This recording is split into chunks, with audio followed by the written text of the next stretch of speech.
This is Cast of Wonders, the young adult fiction podcast featuring stories of the fantastic.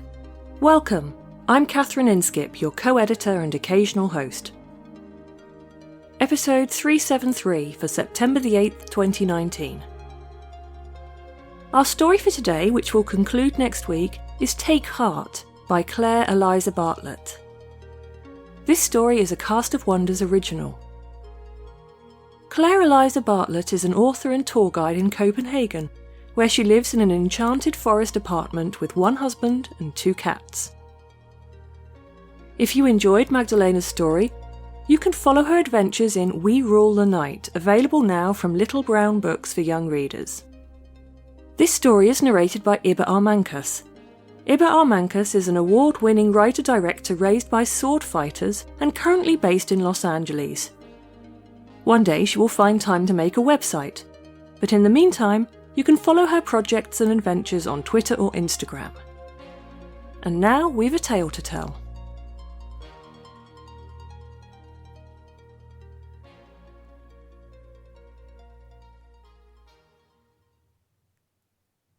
Take Heart by Claire Eliza Bennett, narrated by Iba Armankas.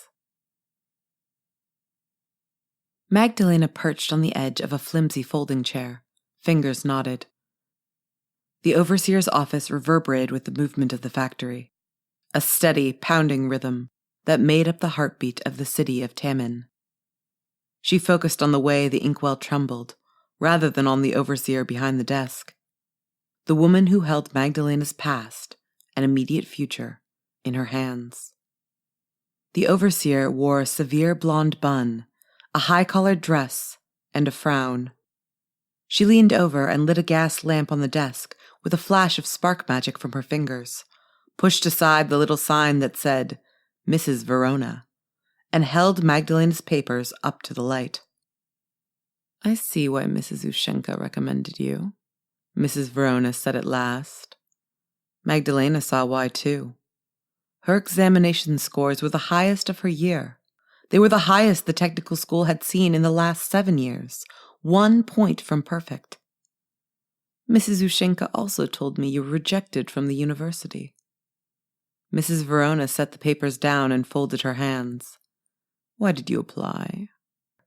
"Because I could have gone. Because I should have gone." Magdalena swallowed. "I like challenging myself." She hoped that Mrs. Verona took the softness in her voice for shyness and not for shame. The university didn't take girls. Everybody knew that.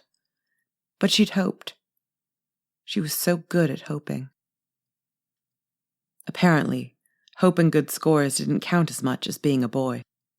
Mrs. Verona's gaze swept over her again, assessing. "We don't usually take on new hires without a process.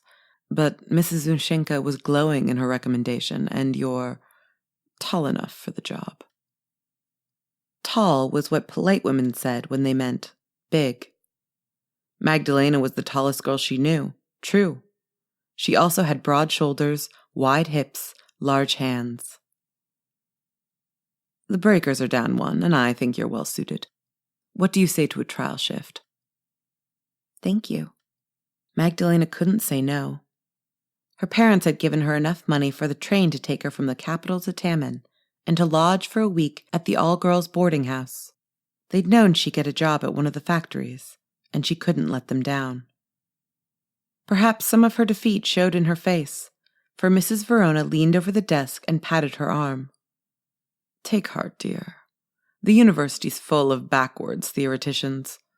Here you're going to make a real difference. The war needs people like you." The war needed new machines and big ideas. So Magdalena had thought when she submitted her university application.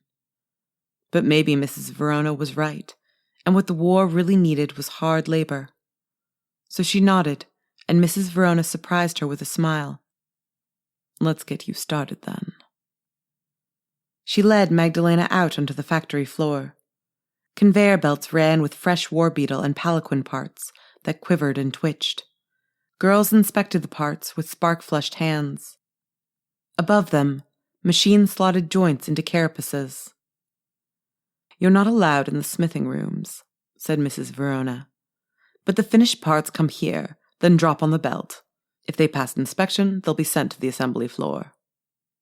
Half a palanquin stood on the assembly floor, little more than 6 legs in the undercarriage. Magdalena built up the rest of it in her mind, glancing over the slot where the lifeline would fit, checking the hinges that would attach to the roof. It was one of the early Presnilov models, used for light troop and goods transport. She'd redesigned the body to hold more cubic meters of space as an early project at the technical school. Somehow, she didn't think that would impress Mrs. Verona. "And the breaker room is this way. Don't dawdle, dear. There's a war going on." Magdalena tore her eyes from the assembly floor and followed Mrs. Verona to the back of the factory hall, past sheet presses and cranes, and girls who looked at her with mild curiosity. The breaker room was a square open space at the back of the factory. 2 long doors at the end of the room could be opened for delivery, and a little war beetle hung from a hook in the ceiling. 5 girls stood around it. They looked up, and a redhead detached from the group, swinging her long-handled hammer up to her shoulder as she approached. At 183 centimeters, Magdalena was used to being the tallest girl around, but this girl was taller, and her biceps were the size of Magdalena's head. The girl bounced the hammer on her shoulder as Mrs. Verona introduced her. "This is Julia, the senior breaker and your supervisor. Julia, Magdalena is your newest recruit." "Welcome." Julia had a husky voice, low and pleasant, and a handshake that could crush rocks. Magdalena put her hand behind her back, trying to surreptitiously massage her fingers back into their proper shape. "When you're on the floor, Julia's in charge. Any further questions or problems are referred to me." Mrs. Verona nodded at the war beetle. "I'll leave you to the rest of it." Julia nodded. Mrs. Verona patted Magdalena's arm, smiling at her one last time. Then she swept back across the floor towards her office. "She picked you because you were big, didn't she?" Julia said. Her smile didn't seem challenging or angry. "Mrs. Verona lacks imagination. Big girl equals big muscles. We'll start you off on the small hammer and work up from there."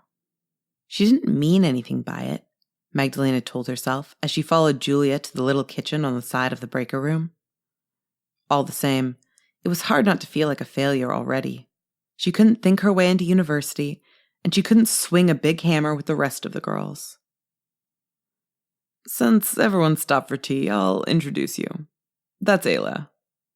Julia pointed to a short girl who had more muscles in one arm than Magdalena had on her entire back. Ayla managed a muffled, "Hello," around a mouthful of biscuit. Julia pointed again. "This is Jakuta. She has a really interesting story about ice bears." Jakuta had bronze skin and dark brown eyes that she narrowed at Julia. "It is really interesting." The other snorted. Jakuta stuck a cigarette in her mouth and ignited it with a flash of spark from the end of her finger. "Yeah, the first 10 times. And here we have the twins, Leludo and Doro." Leludo was slim and tan, with long-lashed eyes and a black braid that swung to her waist. Doro, by contrast, was pale, nearly as tall as Magdalena, and had dark blonde hair cropped just a little above her chin in the current style. The twins nodded with the same curt dip of a chin. Julia poured Magdalena a cup of tea from a teapot that sat on a little iron stove. "The rules here are simple. If you get tired or thirsty, come in and get a drink. If we're on the floor and a girl shouts stop, you stop. Don't shout stop unless you've got something to shout about. And remember, we have a quota." "Slow down. She looks a bit overwhelmed," Leluda said. "I'm confused, actually. I'm not entirely sure what my job is," Magdalena confessed. Julia smiled. "Get a crowbar. I'll show you." It turned out that breakers broke things. Specifically, palanquins and war beetles. Ruined ones came in from the front, and the scrap was sent back to the forge. They got the occasional plow, but most of their projects were hauled from the aftermath of a battle. It could be dangerous work, Julia warned as she took Magdalena through various equipment. Living metal retained and absorbed emotion, and the high trauma of war sometimes pushed it beyond repair.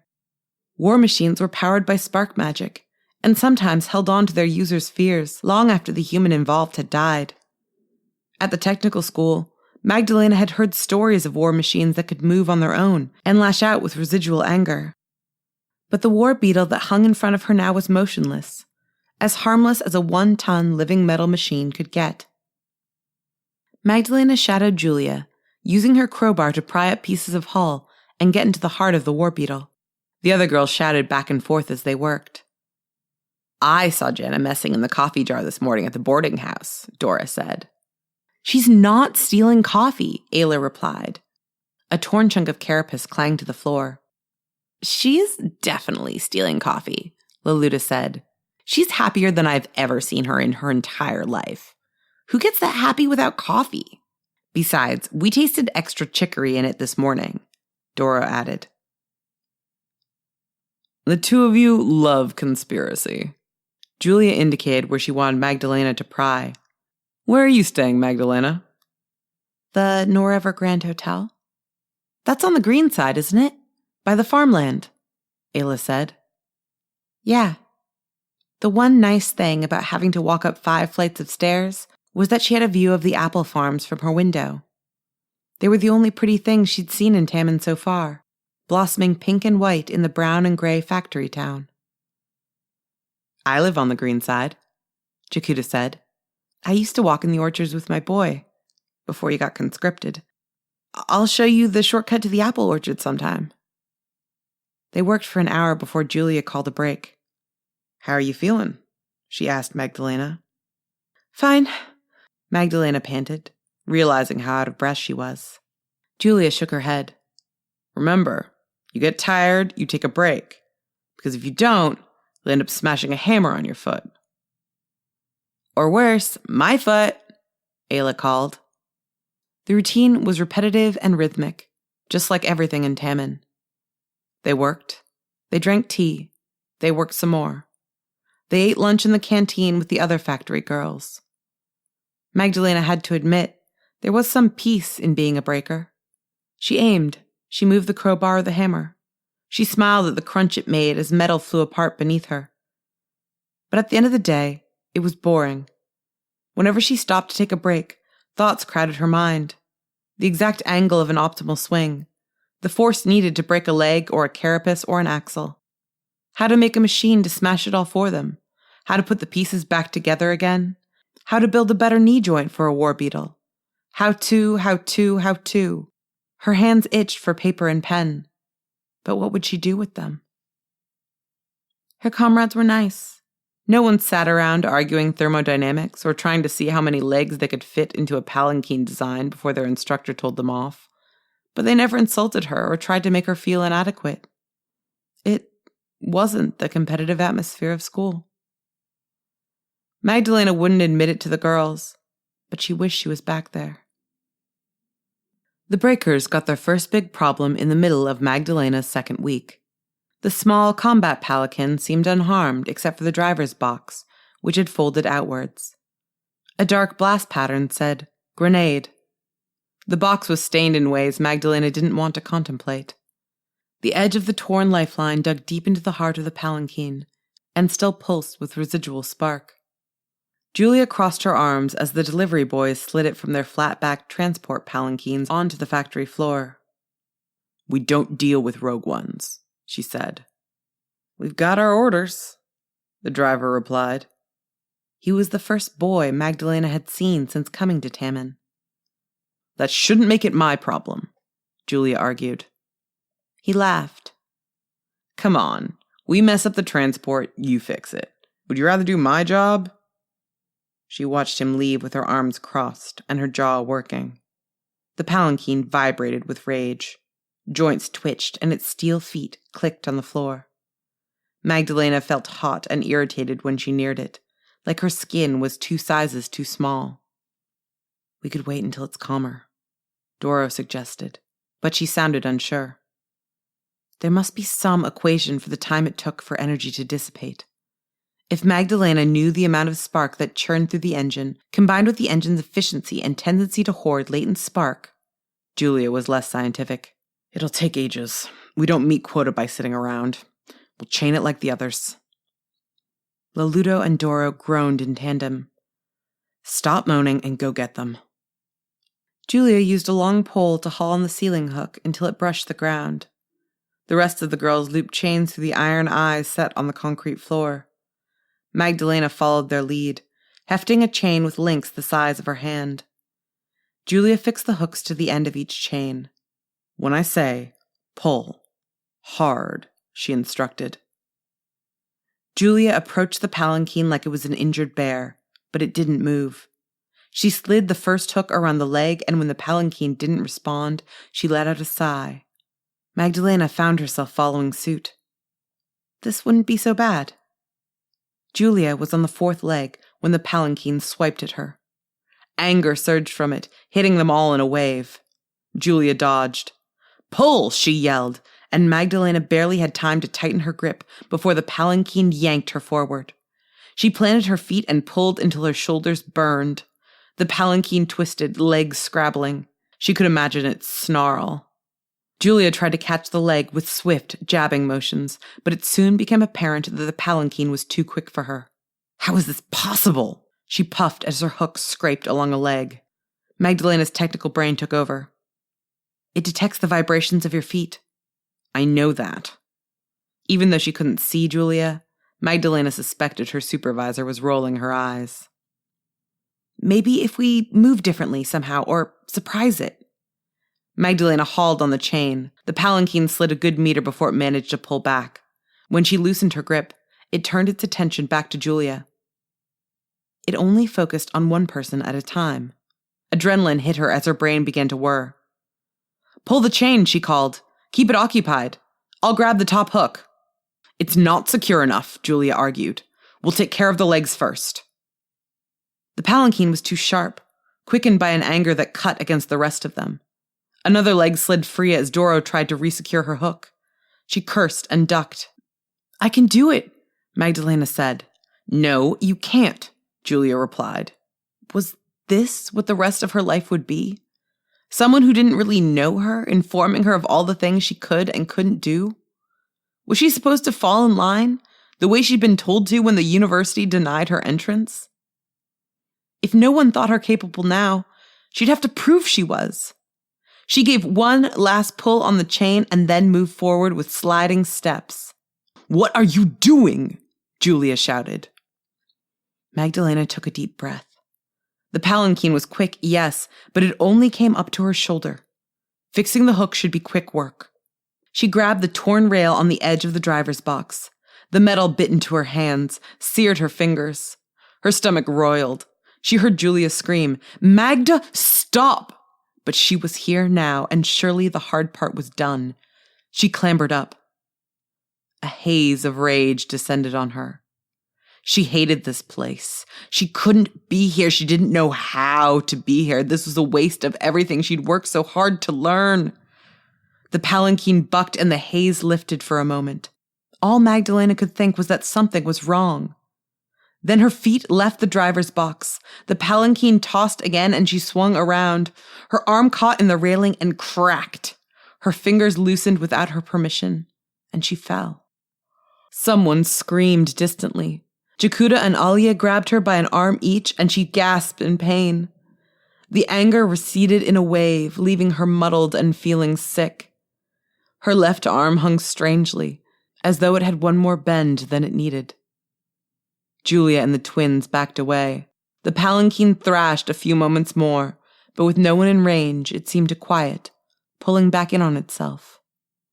Julia turned, pale and tight-lipped.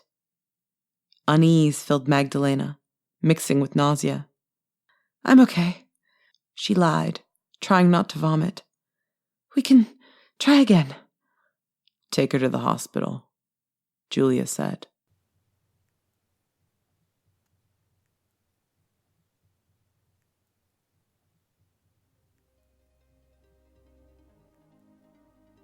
Eliza tells us this about her story. This is a companion story to my novel We Rule the Night, which is heavily inspired by the USSR and World War II.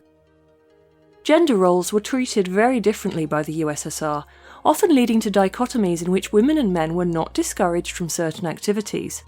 But practical applications and higher echelons were reserved for men.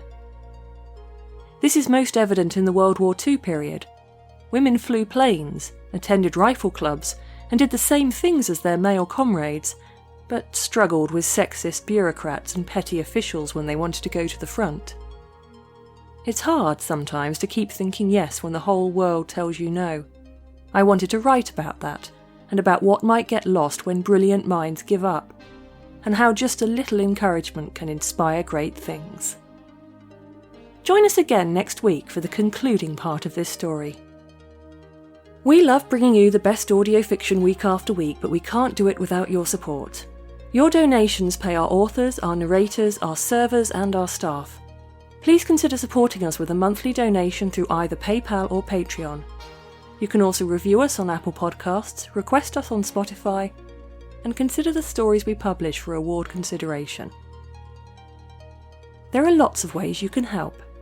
Join the discussion on the EA Forum, forum.escapeartists.net, or visit on Twitter at Cast of Wonders. Come say hello.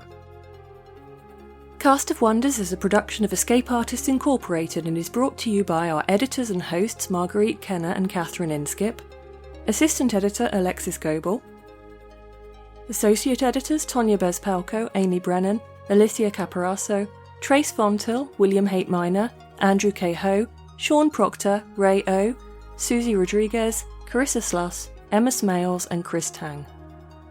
Our audio producer is Jeremy Carter, and our community manager is Danny Daly. Our episodes are released under the Creative Commons Attribution Non-Commercial No Derivatives 4.0 International License. That means you can download or listen to the episode on any device you like, but you can't change it or sell it. Our theme music, Appeal to Heavens, is by Alexei Nov, and available from Promo DJ or his Facebook page. Thanks for listening.